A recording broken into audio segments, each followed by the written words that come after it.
Amigos, acabo de salir de un juicio oral, y quiero compartir con ustedes algunas experiencias propias de la praxis, que es muy importante. En esta noche quiero compartir el tema con ustedes, el tema de la prueba pericial. Fíjense, es muy usual, bueno, hasta ahora, puede que hay otros abogados que de repente hayan tenido otras experiencias, pero los peritos que, en el tema de juicio, cuando un perito concurre a juicio, normalmente lo que dice es que mi pericia no tiene un porcentaje de error. No lo dice así literalmente, pero cuando es interrogado y contrainterrogado, o cuando el juez le pregunta sobre el porcentaje de error, por ejemplo, que pueda tener su pericia, dice no, mi pericia no tiene un porcentaje de error. Y esa conducta en realidad no es científica. No es científica. Porque en sí toda pericia tiene un porcentaje de error.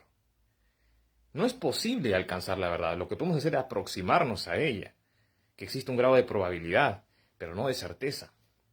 Decir que un perito diga que su pericia es 100% certera, o sea, que es 100% certeza, es una conducta o una palabra o argumento falaz. No es propio de la ciencia. Sin embargo, lo dice. Por ejemplo, en el caso de las pericias grafotécnicas, dicen, es su grafía. ¿Y por qué su grafía? No, porque yo soy el perito, mi pericia no tiene porcentaje de error. Yo digo, es sus huellas dactilares, el perito dactiloscópico. Y mi porcentaje no tiene, mi pericia no tiene porcentaje de error. O que diga un perito psicólogo, no, la niña no miente. ¿Y por qué no miente? No, porque mi pericia, y no hay posibilidad de error, no hay posibilidad de que tu diagnóstico esté equivocado. No, es 100% verídico. Se ajusta a la verdad, es 100% certeza. Y eso no es cierto. Esa declaración del perito no se ajusta a la verdad, no se ajusta a la verdad, no se ajusta a la ciencia. El artículo 158.1 del Código Procesal Penal establece que el juez debe valorar las pruebas conforme a reglas de la lógica, la ciencia y las máximas de la experiencia. La ciencia. Entonces, una prueba pericial no es científica per se, sino que esa prueba pericial debe ajustarse a los estándares de la comunidad científica. Y uno de los estándares a valorar y que fija la comunidad científica en el caso de pruebas periciales es el porcentaje de error. El juez, y esto lo establece el Acuerdo Plenario 4/2015, el juez debe valorar, que tiene que ver con la valoración de la prueba pericial en delitos sexuales, pero que se puede aplicar los criterios a cualquier caso que tenga que ver con pruebas periciales. Debe valorar el porcentaje de error de la pericia. No es que el perito dijo A, el perito dijo, es su puño gráfico, es su huella dactilar, es su... No, la menor no puede mentir, entonces, amén. El juez debe decir amén. No, el juez debe valorar. ¿Y cuál es el porcentaje de error de la pericia? ¿El método que ha utilizado el perito es científico o es racional? Entonces, todo eso un juez debe valorar. No puede decir, el perito dijo que sí sus huellas, sí su grafía, si la menor no miente y por lo tanto eso me vincula. No, eso no es adoptar una conducta científica, sino religiosa. Si el perito dice, no, mi pericia no tiene errores, ese no es una conducta científica, sino religiosa, dogmática. Porque toda pericia tiene un porcentaje de error. Hasta la prueba de ADN tiene un porcentaje de error. Pero no es posible que un perito diga que no, mi pericia no tiene porcentaje de error. Esa es una conducta falaz, anticientífica, dogmática, religiosa. O sea, cuando la ciencia en esos supuestos la ciencia se convierte en una religión. Al decir que el perito que mi pericia no tiene porcentaje de error. Porque sí la tiene. Pero nunca el perito lo reconoce. Nunca lo reconoce. Y ahí viene también la formación científica que debemos tener fiscales, abogados litigantes y jueces. ¿Cuál es el porcentaje de error de la pericia que ha practicado? Sea un perito dactiloscópico, un perito psicólogo, un perito contable. No, siempre eso. Como le digo, el juez debe valorar la prueba conforme a reglas de la lógica, la ciencia y la experiencia. En el caso de los testigos, si la declaración del testigo es conforme a reglas de la lógica. Si hay una contradicción, se vulnera el principio de no contradicción. Ese es un principio de la lógica. Pero también, por ejemplo, conforme a máximas de la experiencia. Y en el caso de las pericias, que la declaración del perito sea conforme a reglas de la ciencia. Y eso implica reconocer que hay un porcentaje de error en las pericias. Pero el perito, cuando va a juicio, normalmente dice, no hay posibilidad de error en mi diagnóstico, en mi informe pericial. No hay posibilidad. Esa es una conducta, como dije, dogmática, que he visto en juicios, y lamentablemente muchas veces sobre la base de esa conducta anticientífica, los jueces justifican una condena. Eso es lo peligroso. Por ejemplo, en delitos sexuales, ¿no?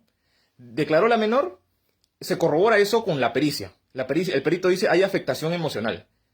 Bueno, lo corrobora, dice, la declaración de la menor está corroborada, entonces se cumple con las garantías que exige el Acuerdo Penal 2-2005. Ausencia de integridad subjetiva, verosimilitud, persistencia en la incriminación. En el caso de verosimilitud, ¿qué se evalúa? Que la declaración de la menor, por ejemplo, en delitos sexuales, esté corroborada. Esté corroborada. Bueno, la corroboración la hace con la pericia y condena.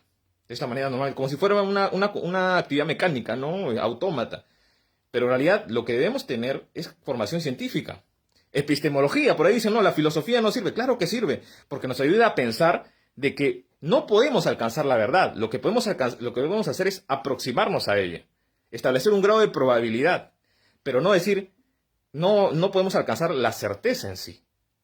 Eso es muy importante. A veces dicen, no, la filosofía no sirve, la teoría no sirve. Claro que sirve.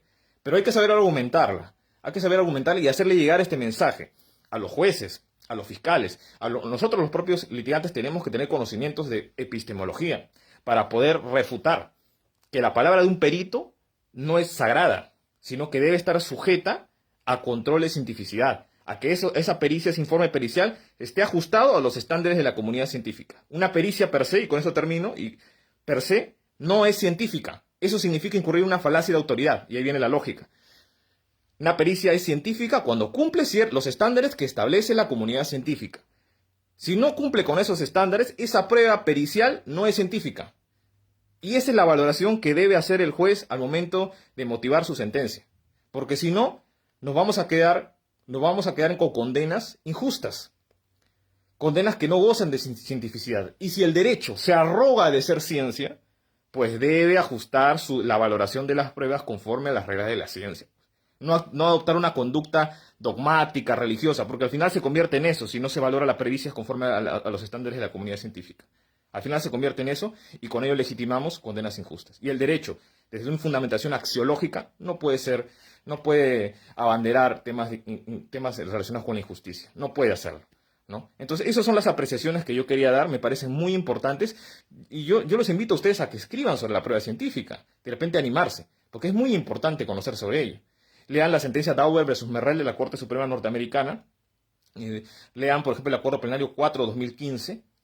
Y lean también a Tarufo, que es el gurú, ya fallecido lamentablemente, pero que ha dejado muchos aportes, pero él es el gurú de la prueba científica. Me parece muy bien. Y el artículo 158.1, que dice que el juez debe valorar la prueba conforme a reglas de la lógica, la ciencia y las máximas de la experiencia, ¿no? Esos tres criterios tienen que ver con el sistema de valoración de la prueba, el sistema de la sana crítica. Ese es el sistema de valoración de la prueba que ha regulado el Código Procesal Penal del año 2004. Fundamental, conocer todas estas variables que yo les acabo de invocar para efectos de que ustedes se formen jurídicamente y puedan defender causas justas.